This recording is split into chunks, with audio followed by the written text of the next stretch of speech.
friends. So I wanted to show you something really cool. I'm looking out my window and oh my God, this beautiful doe. Look at her. She's just looking right at me. Isn't she gorgeous? Oh my gosh. Let's see if I can kind of zoom up a little bit, but isn't she amazing? So when I was looking out the window in Thane's office, I saw a little buck. And he was trampsing, forwards. And Thane goes, "No, they're doe, Judy. They're doe." And I'm like, "No, that's a buck." So then I went in here and look at that. Isn't she gorgeous? She's looking right at me. Actually, she's looking at you guys saying hello. Nah, nah, nah, nah, nah, you can't catch me. Yeah, she's just munching on the shrubs of the limbs of the trees. If I could get a better view of her. Oh, there we go. She moved. Yeah, she's a whitetail. That's what we have up here. Isn't she gorgeous? Look at her. She's looking right at you guys. There she is. She's so beautiful. He must have walked off.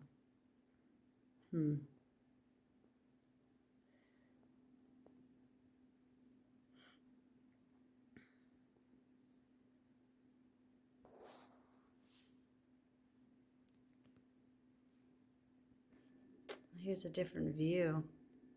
I'm not sure. I'm really short. I think if I was taller, I could kind of go above the railing. She's just gorgeous. Okay, I'm ready to be jumping on my rebounder and look at all these deer. I just wanted to show you guys. Isn't this amazing? Oh my gosh. They're so beautiful. Let's see if I can zoom up. Look at that. She's gorgeous. Look at her. Oh, they're so beautiful. Oh, they're right there. Okay, hi guys. Oh my gosh. So I'm out for my walk and I just walked right in front of a snake. And the neighbor, Donna, is telling me to bring a stick. So I have this, but I was hoping to get not too close to it, but so I could show you. Oh my gosh. I'm shaking. This is insane. Okay, let me see if I can find him. I know he just kind of went right into the shrubs and stuff. There he is. Okay, so I don't want to get too close because I'm just really scared. But he's moving, if you can see him. There he is, see? There he is. Isn't that crazy? Oh my gosh. Anyways, there he goes. Oh boy, okay. He's gone. Okay, I'm back. I did not finish my walk. I just turned around and went back to the house. But I'm kind of trying to take a deep breath and decompress and just, get my wits around. Oh, it's awful. Oh my gosh, that's the first time I seen a snake. So I'm wearing tennis shoes. So there's my tennis shoes. And I'm thinking I should have put my boots on. So the little boots are mine. And I guess it's boot weather. So, oh my God. Anyways, I wanted to share that with you. It's my first time, and I know once I get over this, I'll be okay. And once I just get prepared, make sure I have my boots on. I'm glad I had my phone because normally I don't take my phone. So from now on, I guess, phone goes with me, full charge, and my boots. So anyways, this was Judy and the snake incident. Nice weekend here. We got a little time to try to clean up a little problem we've been having at this house out in Mountainair. We've got a lot of little light, patio lights, around the house. They're about, yay big, whatever, and there's a little spot behind them the birds just love to build nests in. So I went ahead and bought these little bird spikes. They kind of look like this as you assemble them, and our patio lights are about the size of half of one of these. So I'm going to take the angle grinder and cut them down and then start fitting them in, going around the house. I would say, what, babe? What do you think we got? About 10, 12 of these things to do? Yeah, probably. Anyway, they love to build nests and make a mess and poop all over everything. It is what it is. But it's like we need to the wilderness here. Yep. So we got to do something to help keep them away, and this is our attempt. So here goes nothing. So flipping around, this is what the kit looks like. I think we only spent like $7, $8, $9 for it.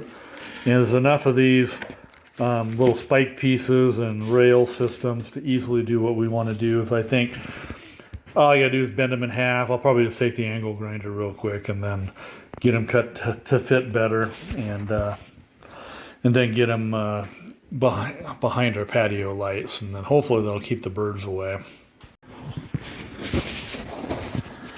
So I'll add to the link on Amazon and where to get these if you're interested in the description below. But I thought I'd just show you how you assemble these. In my case, I needed to cut them in half, so I took the angle grinder and cut them in half. Maybe some sheet metal shears would do the trick too. I tried bending it, didn't work very well, by the way. But basically all you do is you squeeze it together, align them with the little holes. You can see how I kind of aligned it, got it in there, and you just push them on through until they snap in place.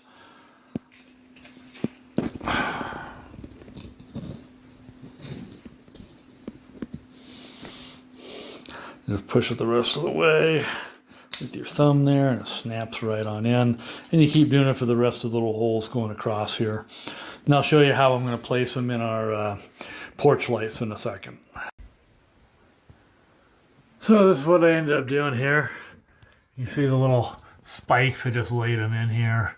That should hopefully be the kind of deterrent I want for the birds that love to nest through here. And you can see how we got quite a few. Second, third one down here, fourth over in the corner there, fifth, and then two more around the other side here, and then a bunch more on the front of the house I'm going to go take care of now. You may recall, if you've been watching our channel a few episodes ago, we dug up and repaired, and then at the end of the episode I was doing some more testing afterwards of our trunk line and pressure and stuff, and looked like it dropped about 48 gallons or so over a period of about 18 hours. Anyway, I followed up, checked it one more time like 32 hours after that, and there was no change in the water usage or pressure. So I'm a little optimistic now that maybe we don't have a fourth leak.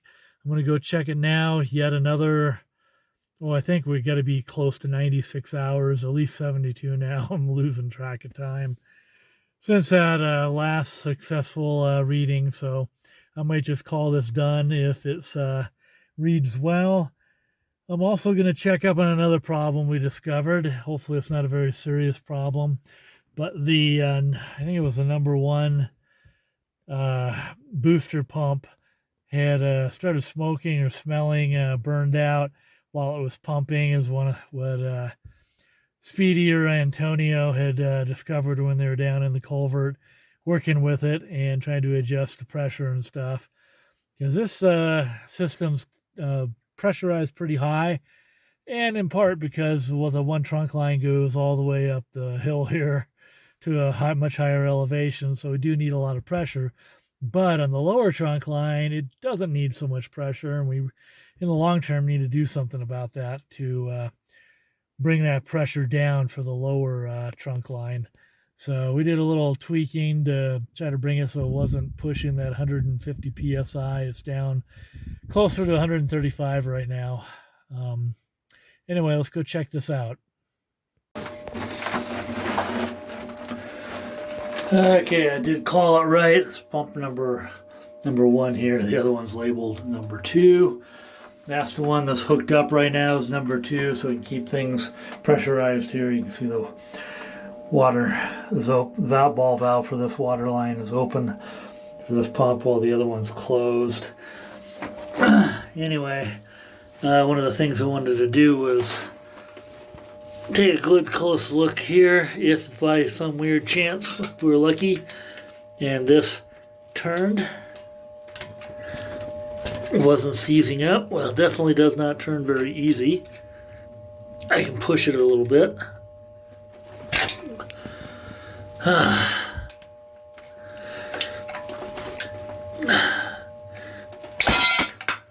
Oops. And you can see how all the stuff's corroded here, inside of here. No wonder it's kind of seizing up. Anyway, it's supposed to, when they're in good new working order, they're supposed to rotate very easily.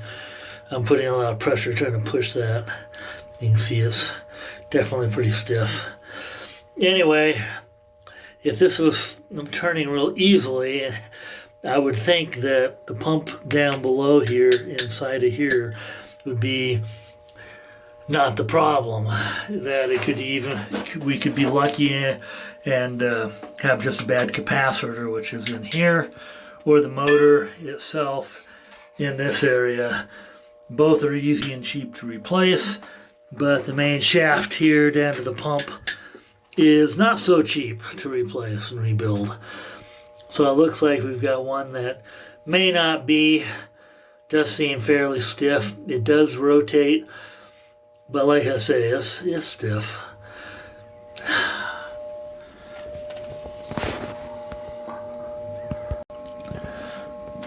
I thought for grins while I'm here, I'd check the capacitor out just to see if it's burned out or not. Anyway, I loosened it, but before I get deeper in here, I probably should go kill the power, so I'm doing that now. Well, I'd say that's a bad pump. The electrical could be in good shape. I'm just taking the capacitor home just to check the specs on it and check pricing and all that and confirm it's good or not. Anyway, the shaft on it doesn't spin very well. It's kind of takes a bit of force to get it to the shaft for the pump to spin. That's a bad sign.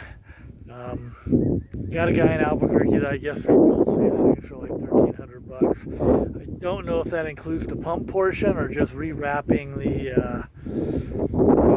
electrical motor part of it only. I gotta give him a call and see. I just found out too that the new ones of these are about 90 days out and are down to about $3,000, not the original $7,500 during the peak of the supply chain problems during the pandemic. So anyway, it won't be so bad if we have to replace the whole thing. It's still the best. Here we go. So we're on our way up to the upper lots well system. We're gonna taking my wrenches and stuff with me, and we're gonna try to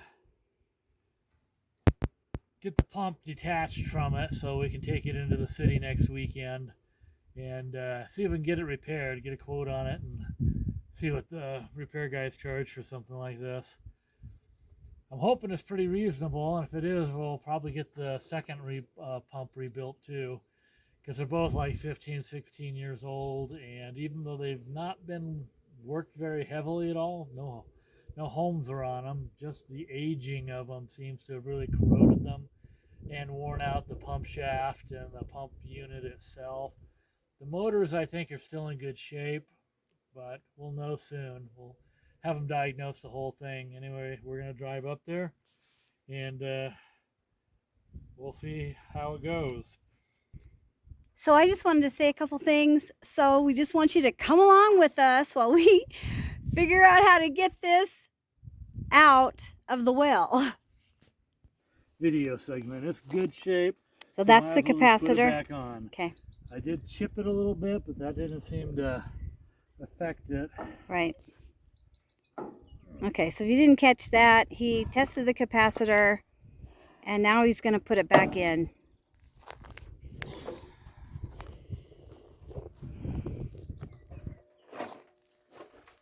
If I can get a picture, maybe not. The wrenches that he's going to be using. So that's what they look like. I'll show you the water trough. So one of the videos, it was just frozen this winter, cold. And now it's unthawed so the animals can come, the deer.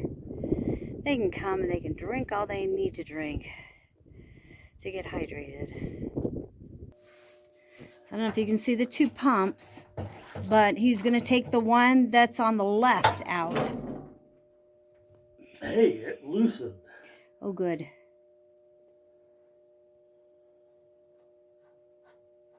Oh, happy day. Some water to come gushing back a little bit, but apparently not.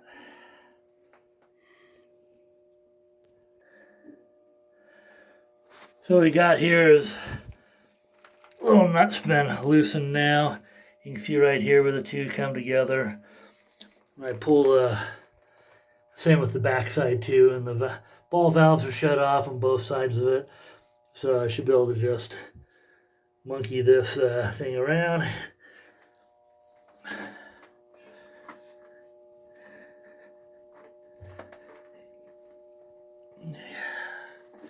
Might want both hands on this. Okay, here it is. I got it kind of next to the top here with Judy up there. We're going to try and drop the line for the, what do you call it, the winch or whatever? Yeah. And wrap it around this guy and try to winch it back up with the little Big Bear. Here's our area between where it was. I should probably clear out a little more. Anyway, it's kind of plenty of gooky there. Little mess on the inside of that. I'll clean it a lot better before I hook it back up. But you can see the little piece here, compression fitting. And then the other side of the compression fitting stays on the pump over here. Hopefully you can see it. Get a little closer. Yeah, right there. Well, this side does not. Anyway, let's try to get the Big Bear over here and see if we can get the sucker up.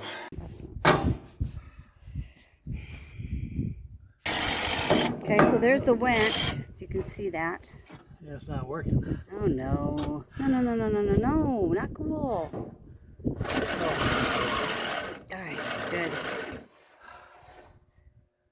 God, is that going? Yeah.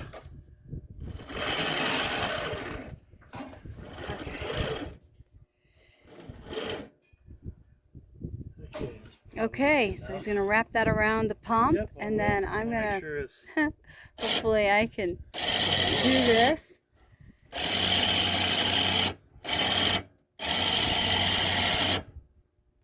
Come on. It's not unraveling. It's stuck. You know, it's probably Okay, so real fast before I hop in. all right, you can see it. It's hanging right there. Oh. Yep, almost out of it. Okay. I can't believe he did it. That's a young man's sport. It's a young man's sport. How much do you think that weighs? No, it might even weigh it. Yeah. You okay, Thane? I don't see his back. Well. That's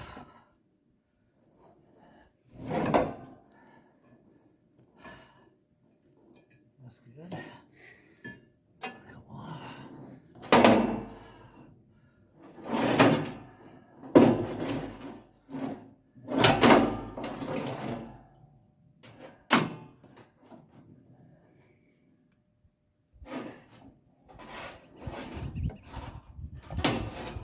I don't know why why the hell I didn't think about bringing gloves. That's not like you. Yeah, if you end up doing this, wear gloves. I didn't get any cuts, but boy, plenty of times when I could have. Yeah. You can.